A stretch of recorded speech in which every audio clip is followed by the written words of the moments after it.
السلام علیکم ورحمۃ اللہ وبرکاتہ۔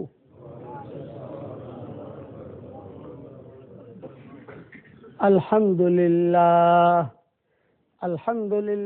نحمده ونستعینه ونستغفره ونؤمن به ونتوکل علیہ ونعوذ باللہ من شرور انفسنا ومن سیئات اعمالنا ونعوذ باللہ من شرور انفسنا ومن سیئات اعمالنا ونعوذ باللہ من شرور انفسنا ومن سیئات اعمالنا من يهده الله فلا مضل له ومن يضلله فلا هادي له ونشهد أن لا إله إلا الله وحده لا شريك له ونشهد أن سيدنا ومولانا محمدا عبده ورسوله صلى الله عليه وعلى آله وأصحابه وبارك وسلم تسليما كثيرا كثيرا أما بعد فأعوذ بالله من الشيطان الرجيم بسم الله الرحمن الرحيم ومن أحسن قولا ممن دعا إلى الله وعمل صالحا وقال إنني من المسلمين ولا تستوي الحسنة ولا السيئة ادفع بالتي هي أحسن فإذا الذي بينك وبينه عداوة كأنه ولي حميم وما يلقاها إلا الذين صبروا وما يلقاها إلا ذو حظ عظيم وإما ينزغنك من الشيطان نزغ فاستعذ بالله إنه هو السميع العليم صدق اللہ العظیم۔ قابل احترام بھائیو، دوستو، بزرگوں، کچھ چیزیں ایسی ہیں جس کا زندگی میں ہونا ضروری ہے۔ اس کے اندر ہے ایمانیات والی لائن ہماری ٹھیک ہو جائے، عبادات والی لائن ٹھیک ہو جائے، معاشرت والی لائن ٹھیک ہو جائے، معاملات والی لائن ٹھیک ہو جائے، اخلاقیات والی لائن ٹھیک ہو جائے۔ یہ پورے دین کا خلاصہ ہے۔ پورا دین ہماری زندگی میں کب آئے گا؟ جب یہ 5 لائنیں ہوں گی 100% اوکے، یہ پورے دین والا ہے آدمی۔ ایک لائن کی بھی کمی آ گئی اس میں تو یہ پورا دین والا نہیں ہے۔ اس وقت میں افسوس کے ساتھ یہ بات کہنی پڑتی ہے، دنیا کے اندر ایک مسلمان بھی ایسا نہیں ہے جو 100% دین پر قائم ہو۔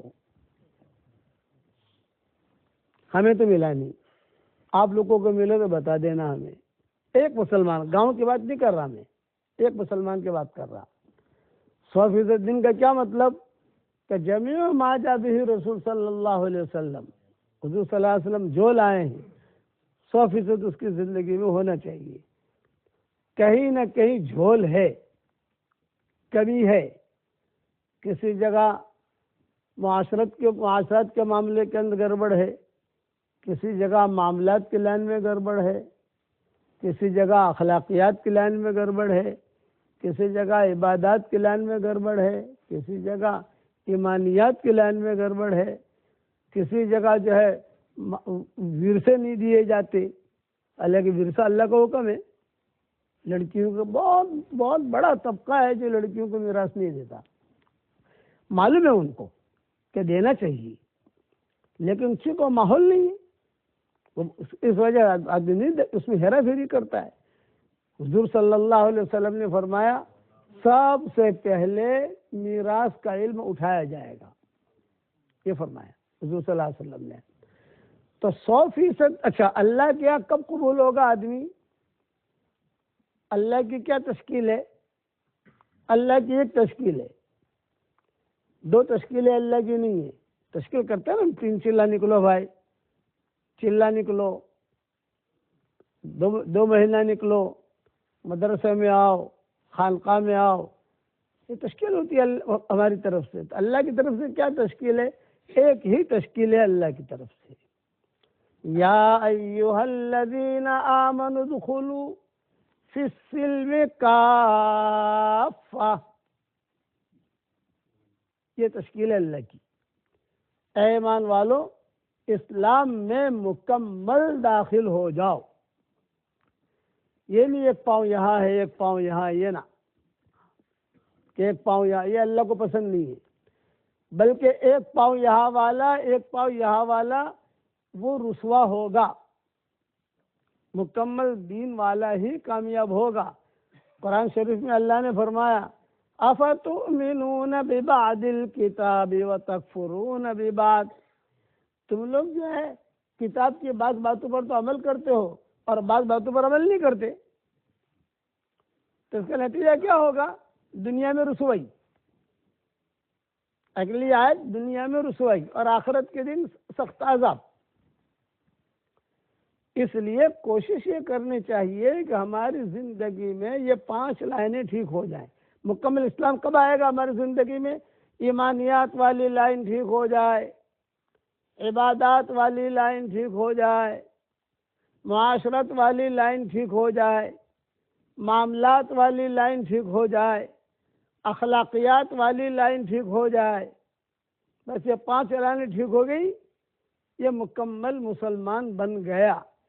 ایک آدمی کی زندگی میں, ایک عورت کی زندگی میں اگر یہ 5 لائنیں ٹھیک ہو گئی تو اللہ کی مدد ان کے ساتھ آنا ضروری ہے, وعدہ ہے. اور اگر ایک گاؤں والوں میں ٹھیک ہو گئی تو اس گاؤں والوں کے ساتھ اللہ کی مدد کا آنا ضروری ہے, وعدہ ہے اللہ کا, اس میں کوئی شک کی بات نہیں ہے.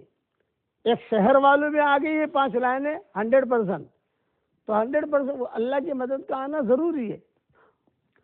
اب ہر آدمی اپنے بارے میں حساب کر لے. سب سے پہلے حساب کرے کہ کیا مکمل میں نماز برابر ایسے ادا کر رہا ہوں جیسا اللہ نے کہا ہے مجھے. دل سے پوچھے. سب سے بڑا مفتی جو ہے وہ انسان کا دل ہوتا ہے. یہ مفتی صاحب جو فتوے دیتے ہیں نا لکھ کر, یہ دوسرے نمبر پر. سب سے پہلا مفتی انسان کا دل. استفت قلبک ان افتاک المفتون, کتابوں میں لکھا ہے. اپنے دل سے پوچھو کہ میں کہاں ہوں. تو آدمی اپنے دل سے تنہائی میں پوچھے کہ کیا میں مکمل طریقے پر نمازیں ایسے ادا کر رہا ہوں یا کر رہی ہوں جیسے مالک نے کہا ہے. تو دل کیا کہے گا؟ نو. کیا مکمل میرا ایمان ایسا ہے جیسا اللہ نے کہا ہے؟ تو دل کیا کہے گا؟ نہیں. کیا مکمل میرا معاشرہ ایسا ہے؟ معاشرے کا مطلب رہن سہن, گھر میں رہنا سہنا, بیوی کے ساتھ کیسا رہے, شوہر کے ساتھ بیوی کیسے رہے, ماں باپ کے ساتھ کیسے رہیں, ماں باپ کیسے رہیں آپس میں, اولاد کے ساتھ, یہ ساتھ اس کو کہتے ہیں معاشرہ ہمارے شریعت میں. اسی لیے میں نے ایک کتاب لکھی ہے, اس کا نام ہے مدنی معاشرہ. اس کتاب کا نام ہے مدنی معاشرہ. دعا کرو کہ انگریزی میں ہو جائے. سب سے بڑی اہم کتاب ہے یہ. 2 جلدیں لکھی تھی, ایک جلد تو چھپ گئی, دوسری جلد جو ہے بکری کھا گئی.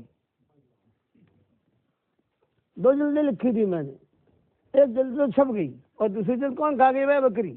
وہ مسودہ ملا ہی نہیں, حالانکہ تیار کر دیا تھا میں نے, لیکن کہیں آگے پیچھے کہیں آگے پیچھے جیسے ہوتا ہے ورق ادھر ادھر ہو گئے, وہ چھپ نہیں سکی. اور اب امید بھی نہیں ہے کہ وہ چھپے, اس لیے ہم میں وہ طاقت بھی نہیں ہے. لیکن پہلی جلد چھپ گئی ہے. آپ دیکھو گے تو اس کے اندر تقریباً آپ کو مدنی معاشرہ پتہ چل جائے گا کہ حضور صلی اللہ علیہ وسلم کا معاشرہ کیا تھا. سب جگہ چھپ گئی ہے, ہندوستان, پاکستان, بنگلہ دیش. انگریزی میں اس کا ترجمہ نہیں ہوا ہے. اللہ کرے کوئی پیدا ہو جائے گا, کرے گا اس کا ترجمہ انگریزی کے اندر. مدنی معاشرہ. تو ہر آدمی اپنے دل سے پوچھے کیا میرے گھر کے اندر مدنی معاشرہ ہے؟ تو دل کیا کہے گا؟ نو.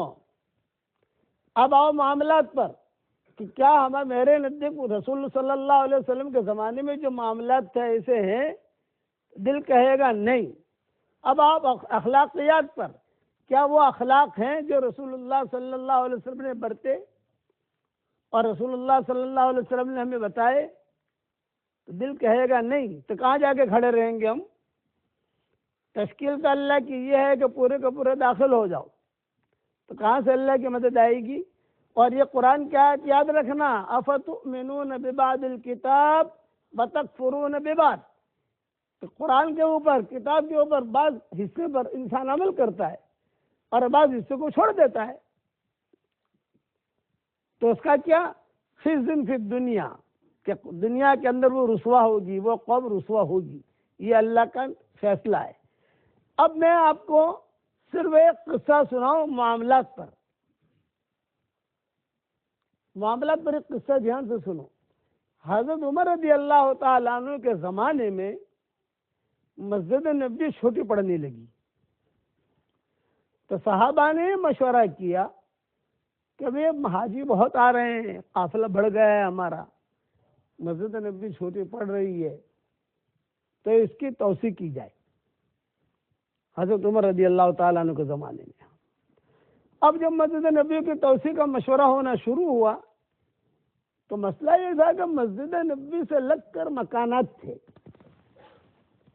جب تک وہ مکانات ٹوٹیں گے نہیں تب تک مسجد نبوی توسیع نہیں ہو سکتی۔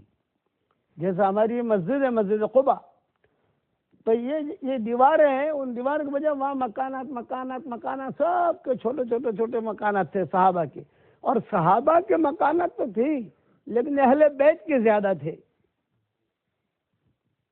حضرت عباس کے مکان، عبداللہ ابن عباس کے مکان، فضل ابن عباس کے مکان، حضرت فاطمہ کا مکان، یہ تو گھر والے ہیں نا سب، حضور صلی اللہ علیہ وسلم کے پڑوس کی وجہ سے، رشتہ داری کی وجہ سے وہ مکانات تھے۔ تو حضرت عمر نے کہا کہ بھئی مسجد نبوی کی توسیع کا ہم فیصلہ تو کریں، لیکن یہ مکانات جب تک ٹوٹیں گے نہیں اور یہ مکانات ہمیں ملیں گے نہیں تب تک مسجد نبوی توسیع نہیں کر سکتے ہم۔ پہلے تو اس کا فیصلہ کرو کہ مکانات تم لوگ دو گے کہ نہیں دو گے۔ ہم یہ نہیں کہتے کہ تم ہمیں فری دو، بیت المال میں سے ہم پیسہ دیں گے تم کو۔ مسجد نبوی کی توسیع اگر کرنی ہے تو آپ کو یہ مکانات سب توڑنے پڑیں گے اور توڑ کر مسجد نبوی میں جگہ آئے گی۔ آپ لوگ کیا کہتے ہو بتاؤ؟ حضرت عمر نے پوچھا تو سب نے کیا کہا؟ حضرت ہم تیار ہیں، ہم فری دینے کے لیے تیار ہیں، مسجد نبوی میں جا رہی ہے جگہ ہماری، ہم دور چلے جائیں گے مسجد نبوی سے۔ وہاں حضرت عباس بیٹھے ہوئے تھے، حضور صلی اللہ علیہ وسلم کے چچا، بڑے آدمی، ان کے مکانات زیادہ تھے۔ حضرت عباس کے مکانات، حضرت عباس کا خود کا مکان، عبداللہ ابن عباس کا مکان، فضل ابن عباس کا مکان، سب یہ تو خاندان ایک ہی ہے نا، حضور صلی اللہ علیہ وسلم کے رشتہ دار ہیں۔ تو حضرت عمر کا اشارہ تھا کہ حضرت عباس کیا کہتے ہیں، بھئی یہ جتنے بیٹھے ہیں یہ تو اس کا ایک مکان ہے دے دے گا، اس کا ایک مکان ہے دے دے گا، لیکن حضرت عباس کیا کہتے ہیں؟ تو حضرت عباس نے بھی اشارہ کہا کہ ٹھیک ہے مسجد نبوی کی توسیع کرنی ہے، اب کیجیے۔ وعدہ نہیں کیا حضرت عباس سے میں میرا مکان دوں گا، نہیں، حضرت عمر نے فیصلہ کر دیا چل بھائی مسجد نبوی کی توسیع ہوگی۔ تو لوگوں نے پیسے دینے شروع کیے، کسی نے نوجوان کھڑے کر دیے اپنے بچے کام کرنے کے لیے، کسی نے جو ہے اینٹیں لانی شروع کر دی، جیسی ضرورت پڑتی گئی کام کرتے گئے، اور کسی نے اپنا مکان خالی کر کے چابی حضرت عمر کو دے دی، بھئی یہ میرا مکان ہدیہ۔ کچھ ایسے تھے کہ انہوں نے کہا بھی میں ہدیہ نہیں دے سکتا، مجھے رقم دے دو تاکہ میں کسی جگہ چلا جاؤں دور۔ حضرت عمر نے کہا ٹھیک ہے یہ رقم لو، سب معاملہ ہو گیا، لیکن حضرت عباس نے اپنے مکانات نہیں دیے۔ اب حضرت عمر ٹینشن میں معاملات سمجھا رہا ہوں، معاملات۔ آج تو آدمی چالاکیوں سے پارٹنر کو نکال لیتا ہے،